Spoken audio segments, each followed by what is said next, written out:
अस्सलाम वालेकुम दोस्तों, आपका मेज़बान शब्बीर सुमरो हाज़िर है। आज हम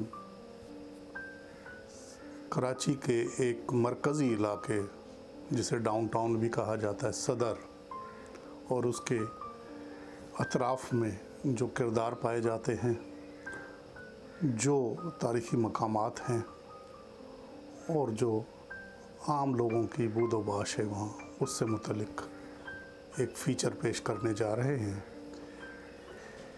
ये फ़ीचर मैंने सबसे पहले तकरीबन आज से कोई 12-15 साल पहले किया था। उसके बाद इसको रिफ़्रेश करने के लिए गुज़श्ता दिनों मैंने सदर का एक बार फिर लगाया और कोशिश की कि पुराने किरदारों से भी ज़रा मुलाकात हो जाए, बातचीत हो जाए। लेकिन चूँकि जब भी कोई ऐसा किरदार जो साफ़ सुथरा ना हो, जिसका काम साफ़ सुथरा ना हो, जिसके काम धंधे थोड़े से मशकूक हों, तो इस तरह की बातचीत करने से हिचकिचाते हैं। इसलिए फिर हमने जो फ़ीचर लिखा है उसी पर तकिया किया और कुछ क्लिप्स सदर के हम आपको दिखाएंगे। इस फ़ीचर का उन्वान हमने रखा है सदर में से पहर।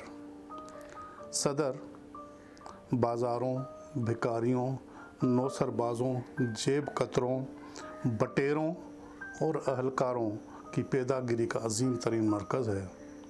और कराची का सदर ऐसा इलाका है जिससे सही मानों में मिनी पाकिस्तान कहा जा सकता है। वैसे तो हमारे कराची पर ही ये लक़ब सजता है कि कराची मिनी पाकिस्तान है, क्योंकि यहाँ पे पाकिस्तान भर से बल्कि दुनिया भर की तमाम अक़वाम के लोग रहते हैं। कुछ कानूनी तौर पर रहते हैं, कुछ गैर कानूनी तौर पर रहते हैं। लेकिन उन सब की भी क्रीम देखनी हो तो हमें सदर का रुख करना पड़ता है। तो आइए सदर में से पहर गुजार के देखते हैं। मैं जैसे ही एम्प्रेस मार्केट के सामने रिक्शा से उतरकर थोड़ा आगे चलने लगा तो पीछे से आवाज़ आई, साहब बात सुनो, ये जो आपका पेट बढ़ गया है ना, इसका बहुत सस्ता और सादा नुस्खा आपको बताऊं। मैं उसी वक्त मुड़ा और देखा कि ये जुमला मेरे कानों ने जिस बंदे की ज़बानी सुना है उसका हुलिया और शक्ल सूरत क्या है।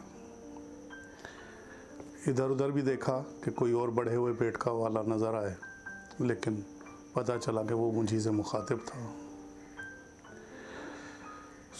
बोलने वाले का मुंह तोड़ने की ख्वाहिश पर काबू पाते हुए मैंने उधर देखा। वो एक बुढ़ा सा डड किस्म का शख्स था,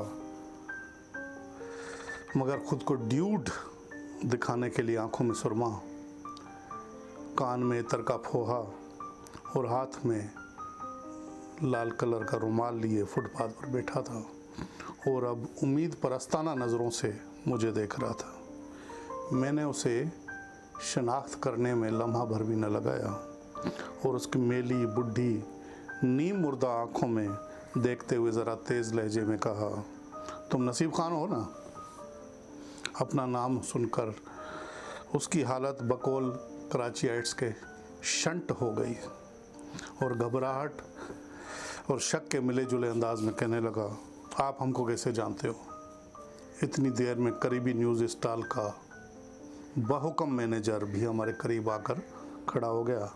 मैंने इस नीम हकीम को चित करने के लिए चढ़ाई जारी रखी।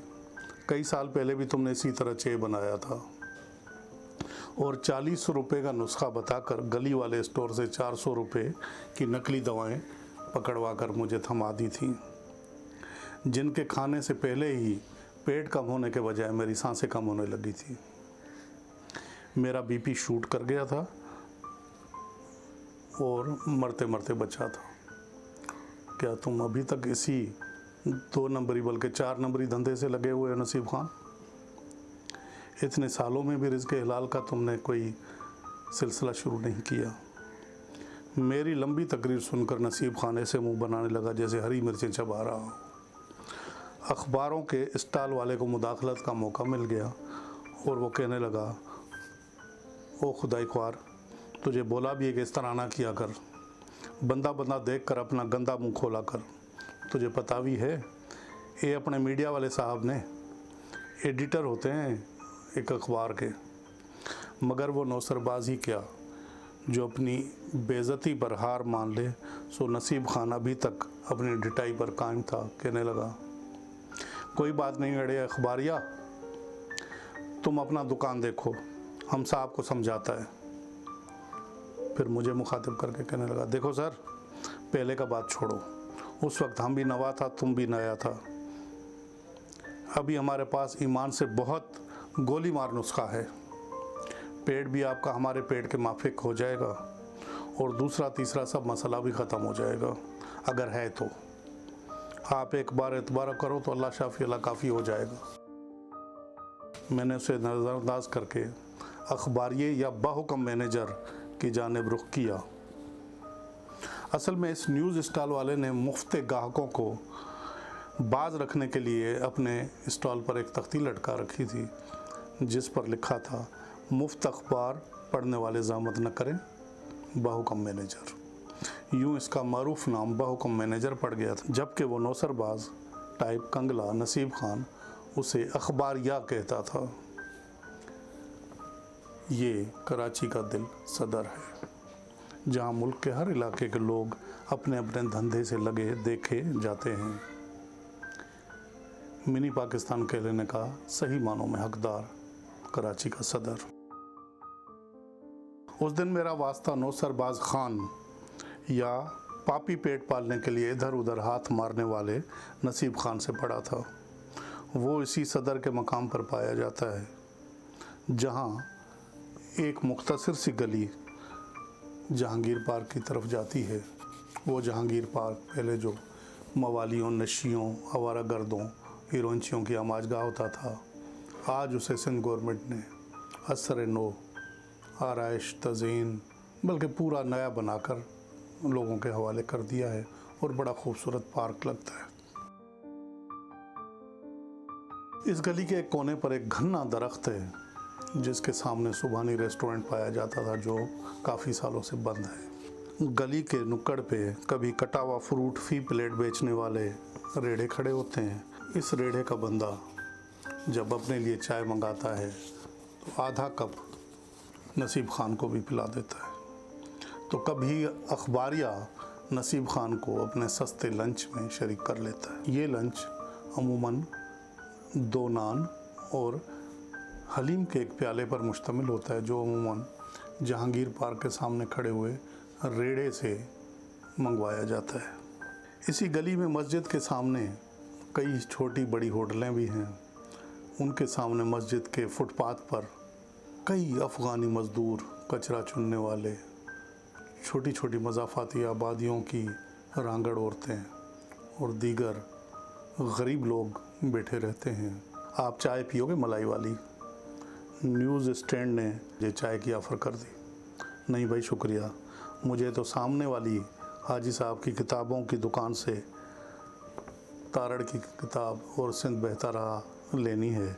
इधर तो खामखाई नसीब खान की वजह से उलझ गया। मैंने जान छुड़ाने की कोशिश की। सर आप इधर ही रुकें, वो किताब मैं ला देता हूँ, 20-30 रुपये मुझे भी बच जाएंगे। वो मेरा जवाब सुने बगैर 2 छलांगों में उस दुकान तक पहुँच गया और पैसे दिए बगैर वहाँ से किताब उठाई और मेरे हाथ में ला के दे दी। मैंने कीमत देखकर इसमें से 25% कम करके उसे दी और वहाँ से रवाना हो गया। कराची का डाउनटाउन सदर ऐसे रंगीन और संगीन किरदारों से भरा होता है कि अगर कोई शख्स गहरे मुशाहदे वाला हो और वो घंटा 2 घंटा इन गलियों और बाज़ारों में घूम फिर ले तो उसे ऐसे ऐसे मुशाहिदात और तजुर्बात होंगे जो लाखों रुपए खर्च करके भी उसे हासिल ना हो सके। यहाँ नज़र आने वाला हर रंग चोखा होता है, क्योंकि उन बाज़ारों में पंसार की दुकानें भी हैं जहाँ हींग और फिटकड़ी के अलावा ऐसे तैयार मुहरबंद नुस्खे भी मिलते हैं जिन पर एक बार इस्तेमाल करने से ताकत, शबाब, जवानी दोबारा या सिबारा हासिल होने की खुशखबरी बहुत ही खुश खत अंदाज में लिखी होती है। एम्प्रेस मार्केट सदर, जो कराची की अहम तरीन कॉलोनियल बिल्डिंग्स में शुमार होती है, उसके बाहर और अंदर चंद माह पहले तक इतनी तजावज़ात थी कि आपको देखकर उस बिल्डिंग के हाल पर रहम आता था। लेकिन भला हो सिंध गवर्नमेंट वालों का, जिन्होंने कम से कम उसके बाहर का पूरा इलाका साफ़ करवा के बहुत बेहतरीन लान लगा दिया है और अब कहते हैं कि अंदर की दुकानें भी साफ़ की जाएंगी ताकि एम्प्रेस मार्केट का असल रूप रंग बहाल किया जा सके। और एम्प्रेस मार्केट के दोनों बाजुओं पर बहुत बड़ी मार्केटें बनी हुई थी जिनमें सैकड़ों दुकानें थी। एक तरफ ख्वाजा शहाबुद्दीन मार्केट थी जिसमें कपड़े की दुकानें थी और बर्तनों की। दूसरे विंग पर पान का मटीरियल, किताबों की दुकानें, फ़ोटो स्टेट के खोखे और ड्राई फ्रूट की दुकानें बेतहाशा पाई जाती थी। और चंद एक दुकानें बिरयानी और जर्दे की थी, जहां पर बड़े होटलों से बच जाने वाली बिरयानी और जर्दा फ़ी प्लेट 10 रुपये से लेकर 15 रुपये बेचा जाता था। लेकिन अब ये बाहर पूरा मंज़र साफ़ हो चुका है। एम्प्रेस मार्केट की बिल्डिंग दूर से सदफ़ की तरह चमकती नज़र आती है, लेकिन उस पर जो रंग किया गया है वो बहुत ही भद्दा लगता है। कलर मैचिंग के चक्कर में इन्होंने पीला कलर कर दिया गया है दीवारों पर, जहाँ तक मेरा ख्याल है कि इस कलर के बजाय अगर सैंड ब्लास्टिंग का प्रोसेस करवाया जाता, जो थोड़ा महंगा है, लेकिन एम्प्रेस मार्केट की बिल्डिंग और दीवारों का असल लुक बहाल हो सकता था। रेनबो सेंटर के सामने वाला जो एम्प्रेस मार्केट का दरवाज़ा या मेन गेट है, वहाँ पर पहले पतंगों की दुकानें, बर्तनों की दुकानें, काकड़ होटल जो सदर का मशहूर होटल था अच्छी चाय के लिए, और प्लास्टिक के बर्तनों की बेतहाशा दुकानें पाई जाती थी, उनको भी ख़त्म कर दिया गया है। उस विंग से आगे जाएं अंदर तो गोश्त की बहुत बड़ी मार्केट थी। उससे फिर आगे जाएं तो फिर एम्प्रेस मार्केट की असल अंदरून नज़र आता था, जहाँ पर दुनिया जहान की ग्रोसरी, बर्तनों की दुकानें और वो छोटे छोटे लकड़ी के कोल्हू पाए जाते थे, जिन पर किसी भी किस्म के बीज से तेल उसी वक्त लड़के निकाल कर देते हैं। उन कोल्हू में कोई बेल भी नहीं होता और बेल की जगह पर वही लड़के या नौजवान कोल्हू को घुमाकर सरसों का, खोपरे का, धनिया का और दीगर चीज़ों का तेल निकाल कर ताज़ा ताज़ा आपके हाथ में पकड़ा देते हैं। एम्प्रेस मार्केट के अकब में जो परचून की होल सेल अजीमुल शान मार्केट थी, वो अब ख्वाब ख्याल हो गई है। वहाँ खुला मैदान है जहाँ बिल्डर्स और सरकारी शहरी इदारों की आपाधापी चलती रहती है कि इतने बड़े कतई अराजी को एम्प्रेस ब्यूटिफिकेशन प्लान में शामिल करके ज़ाया क्यों किया जाए। अगर वहाँ कसीरुल मंजिला इमारतें बना दी जाएं तो बहुत सौ का भला होगा, ख़ास तौर पर बिल्डर्स का और बिल्डर्स से मुंसलिक जो मुख्तलिफ सरकारी महकमे के अफसर हैं उनका तो बहुत ही भला होगा। मार्केट के बाहर मुझे याद आया कि चाय की पत्ती की दुकानें भी बहुत ज़्यादा होती थी, उनको भी हटा दिया गया है।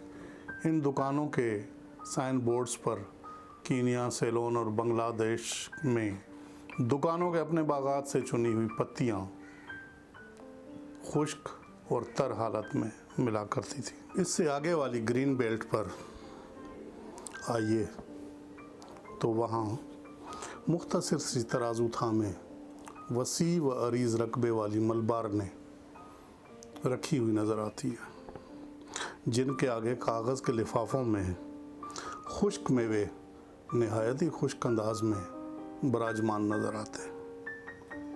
लेकिन उन सांवली सी सूमो पहलवानों का लहजा मुमकिन गाहक समझकर आपके साथ बहुत तरोताज़ा होता है और ये तरी तब तक बरकरार रहती है जब तक उन्हें उम्मीद हो कि आप उनके यहाँ से 100-200 की ख़रीदारी ज़रूर करेंगे। मगर जैसे ही उन्हें अंदाज़ा होता है कि आप बाज़ार से गुज़रे हैं, ख़रीदार नहीं हैं, तो उनका लहजा सामने रखे मेवों से ज़्यादा खुश्क हो जाता है और वो एक आध जुमला ऐसा फेंक कर आपको वहाँ से शक्ल गुम करने पर मजबूर कर देती हैं जिसका ताल्लुक आपके मुंह और मसूर की दाल के साथ होता है। अभी मैं खड़ा होकर इब्तदाई जायज़ा ही ले रहा था कि मेरे कान के बिल्कुल पास फटे हुए ढोल जैसी एक आवाज़ आई, शहज़ादे आज तो चाय पराठा हो जाए।